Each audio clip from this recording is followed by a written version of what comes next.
20 years ago from this year, I was that close to taking my life. And here I'm standing in front of you guys with this shirt. That's actually from St. Martin. So there's 4 milestones in my life. There's in grade 3, there's 1999, and 2011, and this year. So I'm going to go back to when I was little, because throughout that adventure, I've been bullied. I've been taken advantage of. For the majority of my life, that's what I was focused on. That's what I was thinking my life was all about. I felt invisible. So, who is familiar with the band Quiet Riot? Yes. Okay. And the song, We're Not Gonna Take It. Yes.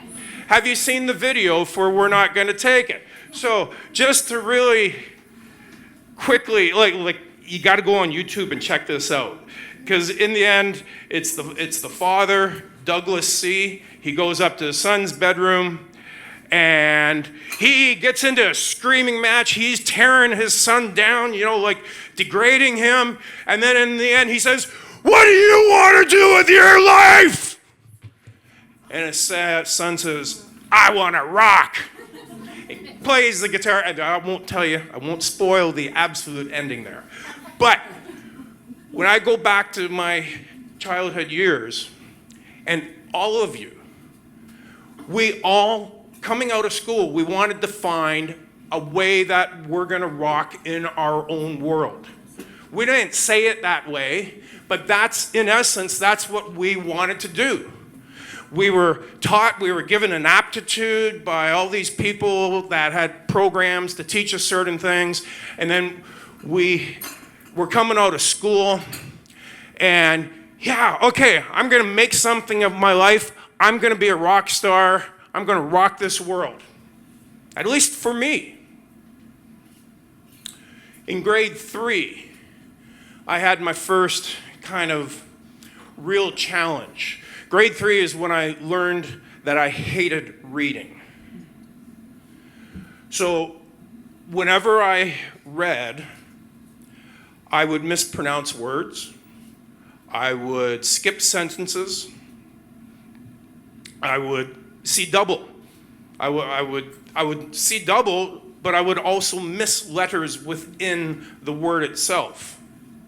So my teacher, my grade 3 teacher,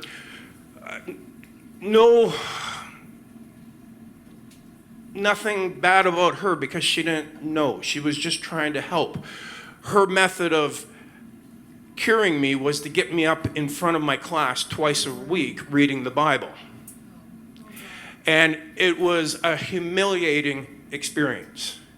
And so quickly, I hated reading. It wasn't that I couldn't focus. Like I could see it clearly, but I was just missing things. To fast track, to tell you what that's all about, I was suffering from eye teaming. Eye teaming issues. It's also called Convergence Insufficiency. It's where the muscles in behind the eyes, they're not strong enough to pull the eyes in together to bring your sight to its proper focal point at the plane that you are trying to focus on. So it's often misdiagnosed as ADD because it's the same symptoms. It's a muscular problem. I lived the majority of my life up until now with that, because nobody knew it then. For decades, even the eye doctor just didn't know. 12% of the population suffer from eye teaming issues, and the majority of them don't know it. So what happened with me going through this is my focus, my concentration level really suffered, because the brain processes, one of the senses is the sight. That's one of the strongest senses. And if your brain is trying to process something that your eyes are not letting it make sense, then your brain just gets foggy. It gets lazy. It just doesn't work efficiently. So, okay, I'm doing my best. I come out of school, and here's a quote I'm going to give you from Steve Jobs.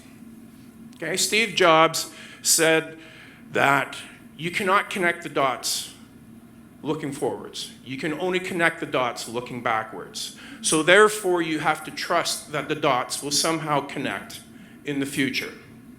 So coming out of school, I threw out these dots. Okay, I want to be a professional baseball player.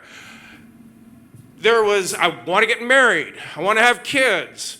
I want to start a career. All these dots. And you go to some of these, they're experiences. They're desires. You want them. I call them dots because I like what Steve says there in his quote. So you reach this, and then maybe you throw out some more dots. And then you throw out some more dots. And pretty soon you're going through decades of life and you've laid out all these dots. Now, remember that. They're there. We keep moving on. 1999. I look back at my life, like Steve says, and I connected the dots. Problem is I was connecting what I call the holes. They were not the dots. I tried out for the Blue Jays, didn't make it. I went to play baseball in Arizona. I came out with bursitis. That was the end of my baseball career. I got married, 3 wonderful kids, but 17 years later, a nasty divorce. I've been through so many jobs. I'm trying to find myself. I thought this was gonna work, and I thought this was gonna work. I got fired from there, then I thought this was gonna work. And I'm looking back at all of this, and I'm feeling, it's still with that eye-teaming issue. It's overpowering me right now, and it's taking me into the depression. So in 1999, when my marriage ended, I was in the psychiatric ward of the hospital for 5 days on suicide watch. I came out of that. I came out. I came out because I believe in myself. There's something that was always there that was telling me to keep believing, keep trying. So I come out as a single man. I go the next decade to 2011. You know what? I tried, done my best. I'm building a career. Geez, I'm successful as an industrial contractor. I run jobs with 26, 40 men. I've got great reputation, but in 2011, I came down with clinical depression again. It was just too much. So I was off work for 8 months. Now, at that time, I took about 3 months to recover. And then it was in December of 2011 that I remember sitting up on my couch. I got up off my couch, and I had this kind of epiphany. I said, okay, Craig, look back at your life. And now I connected the dots. I looked at everything that I learned from all of those experiences. Okay, and what I found that I was doing is I was looking at them. I need to learn to glance, and that's what I did. I started to glance at things, to learn, to take away. But to now, I've developed an acronym called WYLIWYG. WYLIWYG stands for where you look is where you go. Now I want to look where I'm going, and that took me to writing 3 books. I'm a publisher, published 3 books. One's a best-selling co-authored anthology. I have my book called So You Just Want to Be a Rock Star. I'm a musician.